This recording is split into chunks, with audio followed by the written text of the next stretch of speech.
Hey guys, I am back, and today I thought it would be fun to do a video that I saw circulating around, albeit it was quite a while ago, so I don't know if this is still considered like current or fresh, but it was kind of the idea of if I could only keep one in every single category, one product, what would I keep? And now, first off, I did consider this to be one product, like one shade of one product, so it's not like I can say like, oh, the Tarte blush formula, like I picked a blush.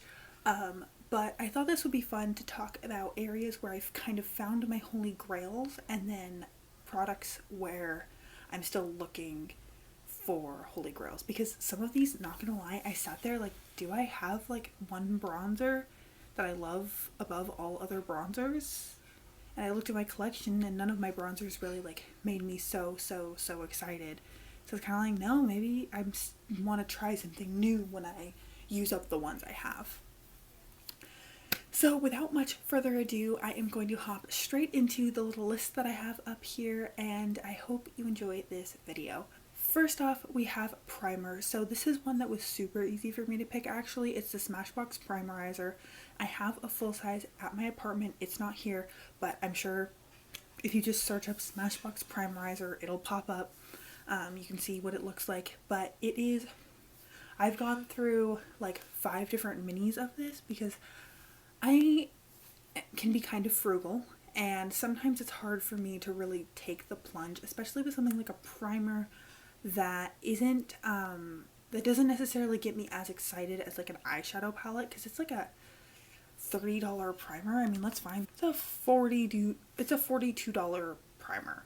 So like, when I look at a $42 primer versus like a $42 eyeshadow palette, I know which one gets me more excited, so I tend to be a little bit cheaper when it comes to things like primers and foundations and concealers, because I feel like I can get those cheaper and I can play with more fun high-end things and categories that I get more excited about. But either way, I do really love this primer. I've used up like 4 or 5 minis of it, and now I have a full size, so once I work through a couple of other primers in my collection, then I'm going to really dive into that and enjoy it to its fullest. Then for foundation, this was one of the areas where I felt like there wasn't a category, this didn't have like a very clear winner. I am using my Smashbox 24-hour hydrating foundation right now. I like it, but it's a little bit too thick. I don't think I'm going to repurchase it. I'm using my ColourPop Pretty Fresh foundation, which I like, but I don't love the way that ColourPop kind of promotes like fast fashion type beauty products. So I don't know personally if I would buy any more ColourPop products. That's just like, that's my only ColourPop product I have right now.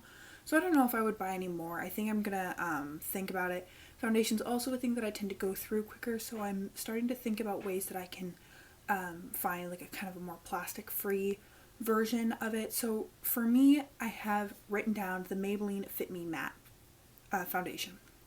I've loved that foundation. I've repurchased it like 3 or 4 times. I really like it. I just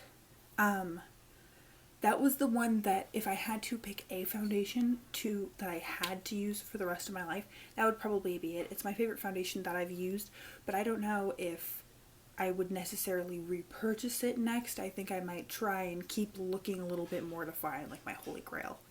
For concealer, it was between my e.l.f. Camo Concealer and the one that I put down. The e.l.f. Camo one I've repurchased 3 times now, and I really like it, but I'm moving away from a heavier base, and sometimes that can look a little bit heavy and crepey under my eyes, and I've been using what I put down now, which is my RMS Beauty Uncover Up Concealer. I get RMS and Ilia mixed up sometimes, so I wrote down Ilia, but I wrote Ilia Uncover Up, so I just didn't know which one this was. Nevertheless, this also makes me happy because it's from a brand that is working towards more sustainable goals and things like that. So aside from me liking the brand and where it stands ethically, I also just really love this concealer. It's not super heavy, but I feel like it just really smooths out my face in a really effortless way, and I've really been enjoying it. I wish it wasn't so expensive, but if it lasts me a long time, then this is something that I would consider repurchasing in the future and just kind of dedicating myself to it and saying like, this is something I'm going to invest in for myself. Then for my powder, we're going back to the drugstore. This is my CoverGirl Advanced Radiance pressed powder. This actually, what's in here right now isn't it? It is like a repressed different powder, but this powder I've repurchased like 3 times. Again, when I do like a product, I will definitely repurchase it. I really love this powder, and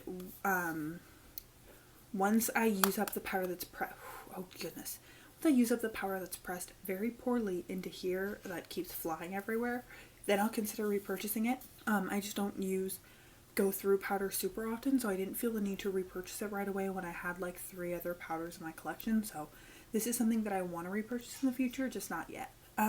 For bronzer, that was another category that I wasn't quite sure on. I put down my favorite bronzer that I've used thus far, or a bronzer that I could very easily see myself repurchasing and then continuing to repurchase if I had to pick one for some weird hypothetical reason, and that's my Physician Formula Butter Bronzer. I really like that bronzer.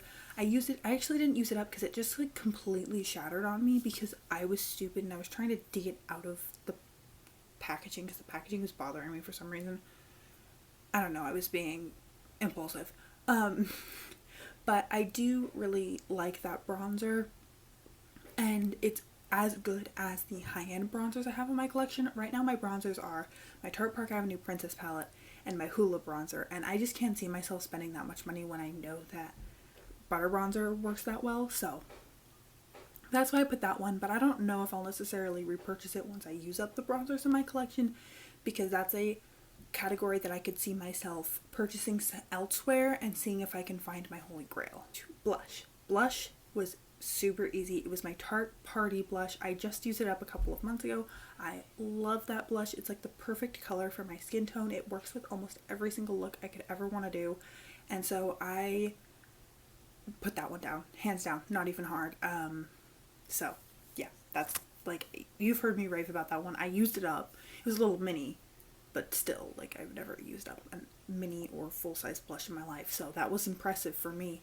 So yeah, that was pretty easy. And then another one that was pretty easy for me, surprisingly, was Becca Opal, which makes me really sad because this is definitely going to my least full highlighter. This was a mini originally, and then I just repressed it like 3 different times because it kept shattering. And so this is probably my favorite highlighter, and half of me really wants to purchase a full-sized Becca Opal because they're going out of business, and then the other part of me is like, Jasmine, you have like 17 how many highlighters do I have? Like, do you even want to know? I have 11 like single pan highlighters, so that's not even counting like ones that I have in palettes. That's not even counting the 5 that I have in my Rach Loves palette, or the 3 that I have in my NARS palette, and the 2 that I have in other palette. Yeah, no, okay. So I have like probably 20 highlighters in my collection, and it's just not feasible for me right now to be purchasing another full-size highlighter, even though I do adore this color. It is perfect. So if I could only keep one, I would definitely do Becca Opal, but I don't know if I can justify backing up a bunch of Becca Opals to myself right now. Then for brows, this was another category that I didn't really have anything to put. I put down my Creme Shop Brow Pom Pom, which is what I'm kind of using right now. I'm finishing up the Anastasia Beverly Hills Brow Wiz. That one I know is not my holy grail because I've had ones before and they break on me, and I just can't justify a $20 eye pencil. And also, like, I go through them in a couple of months. They're expensive, and it's like a full plastic thing, and that just is too much waste for me. So my holy grail eyebrow product would probably be some sort of brow pomade that I like this one. So I don't know if I'll necessarily repurchase this exact one in the future, but I think for brow, that category, brow pomade is the answer that I have for, like, if I could only keep one. Then for my shadow palette is something that I don't have on me right now, but it's my Tati Beauty Textured Neutrals Volume 1 palette. I do really, really love that palette. Not only does it carry sentimental value for me, it makes me happy. I adore Tati. She's been my favorite YouTuber for years. So there's that like sentimental, emotional attachment that I have to it. But then also when I look at it, it's got neutrals, it's got like a bright orange row, it's got like a purpley row. It really does have everything that I think I could ever need. The only thing that I ever really play with that's not in there is like bright blues, but the only bright blue I have in my collection is an eyeliner anyways. I don't really like see the use of like needing a bright blue eyeshadow. That was a hard sentence to get out for some reason. That is kind of my holy grail palette. If I was going to pick a very, very close runner-up, it would be my Tartelette and Bloom palette. This was my holy grail for the longest time. I still really love this palette, and if I was as adventurous with eyeshadow as I was like 2 years ago, this would be my answer.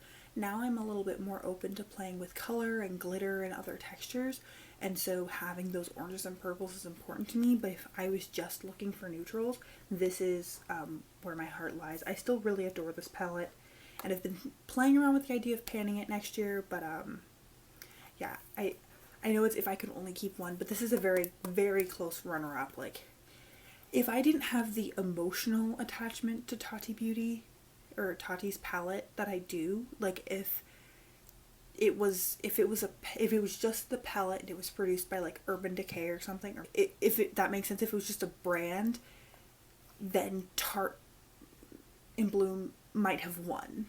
A large part of my love of my Tati Beauty palette is my love of Tati, and so that I wanted to throw in this in case you don't share my admiration for her. Oh, for cream shadow stick, I have this Cargo Swimables Longwear Shadow Stick, and this is in the shade More Bay. My favorite one was in the shade Island Bay. I panned it last year.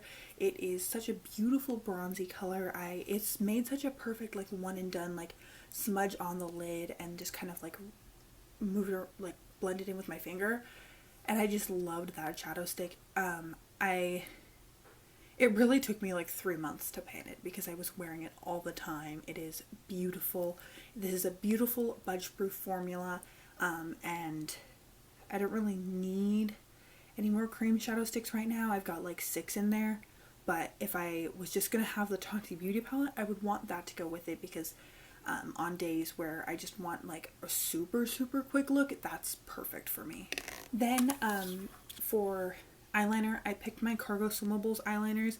I tend to only have one at a time, like I wear consistently one eyeliner at a time, but I don't really have much of a preference on color. To be completely honest, I don't wear a ton of eyeliner, and Tati Texture Neutrals has a dark brown and a dark black matte shadow. So to amend my last answer, if I was going to keep one eyeliner pencil, it would probably be I think it's Lake Como is the shade. It's the bright blue that I have in that formula, and I would probably have that so that I could play with that color, and then I have shadows for liners if I need them. Then lip liner, I put NYX Peekaboo Neutral. I panned that a while ago. I really like it. I like the lip liner I'm panning now, but I think I liked the NYX one just a little bit more, so I would probably go with that one in the future. Plus, the one I'm panning now comes in a full set, and so I can't just buy that one. I have to buy the full like set of 12 lip liners that it comes in. So if I was just going to keep one lip liner, it doesn't make sense to buy one that I have to buy 12 to get, if that makes sense. Lipstick, this one was not hard at all. This is probably my hands down favorite lipstick. This is a MAC Aladdin like collaboration, whatever you want to call it. This is in the shade Princess Incognito. I really, really love this color.